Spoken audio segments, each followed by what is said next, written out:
I think first of all the guys responded well, and like I knew they would, but it was just just another sign for me that when you challenge these guys to bounce back, after yesterday, being a little kind of, whether it's mentally or emotionally fatigued, came back today in a really physical practice, and we let them know it was going to be one. This was going to be a lunch pail hard hat day, and they came out, were really physical. There was a lot of good ones-on-ones work, which we needed to get with about 10 days to the game, so we needed a really physical practice. They responded that way.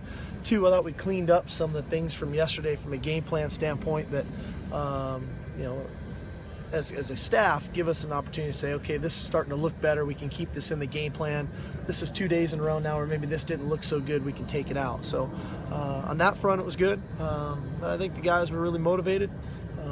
They, coming out of the banquet last night it was a great night to be together as a team. And we got 2 more to go this week before they get a couple days off. Do you think this might be a team that some of them were talking about? This might be a team that practices better in full pads.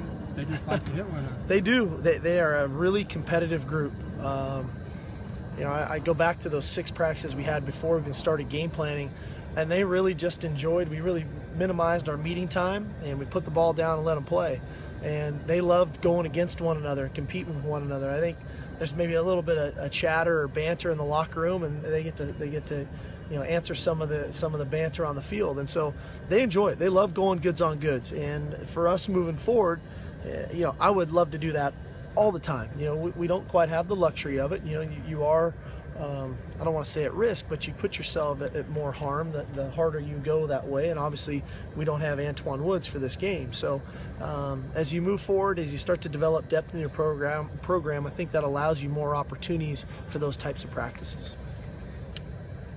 When after the last game of his junior year, Matt Barkley, they had a huge game against UCLA, and Lane said after that game, "Oh, he's ready. You can see he's ready for the NFL." Do you ever think that about any of your guys, or express that to any of your guys who are, in that mode of maybe entering the draft after their junior year? I don't know if anybody's totally ready.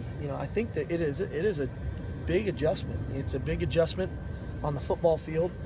It's obviously a big lifestyle adjustment when it becomes your job, and the demands that the job has on you, and then you factor in the responsibility of yourself. We obviously provide a lot for our players, and we try to do the best we can to develop them, to prepare them for that.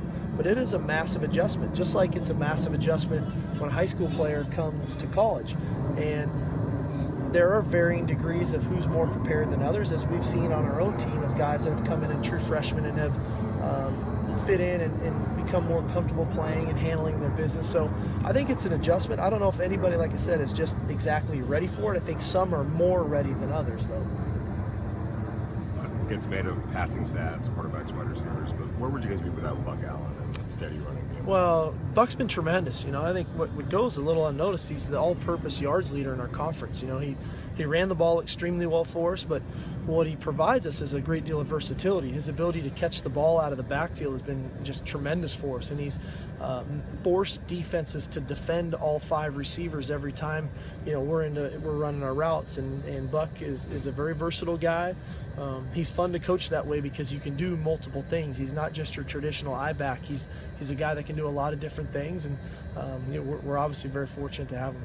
How have you seen the running back position change over the years? It used to be that was the star player on the field in a lot of ways. Well, I don't think that has changed a whole lot. Especially if you look at our conference, you look at the teams that were successful. All of those teams had 1,000-yard rushers. Oregon, Arizona, ourselves, UCLA. I mean, those teams all had 1,000-yard rushers. And you really look at Arizona State, DJ Foster was a real multi-threat guy who could run it and catch it as well. So I think the back's role has changed some. I think they're catching the ball a lot more out of the backfield than maybe they had traditionally. But I do still think the running back is a focal point of a lot of offenses.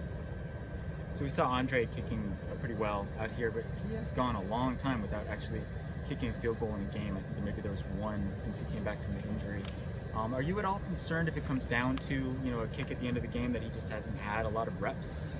No, game I situations mean, that's just the lately? way our season has gone, you know, and we do, obviously, you guys come to practice every day. We put them in a lot of live scenarios on the practice field. We came after him as hard as we could today, and he made them all. And a week ago, we put him in a last-second scenario, and he made that one as well. So I have the utmost confidence in Andre to go out and make his kicks and, you know, and his numbers called.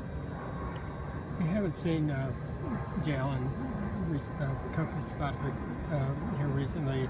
Any change on his situation? He's just focused on school, and you know that's the primary focus. If we don't get that done, then everything's a moot point. So that's the focus for Jalen right now, and get through this semester, and then come back in the spring and continue down that road.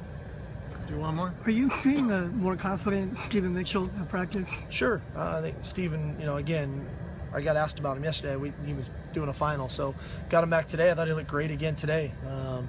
You know, I want to say the hit he took against Notre Dame across the middle was probably good for him. He popped right up, and it was a big first down for us, and kept the drive alive. And so those types of plays for Stephen, I think, are really uplifting. I think his future is very, very bright. Good.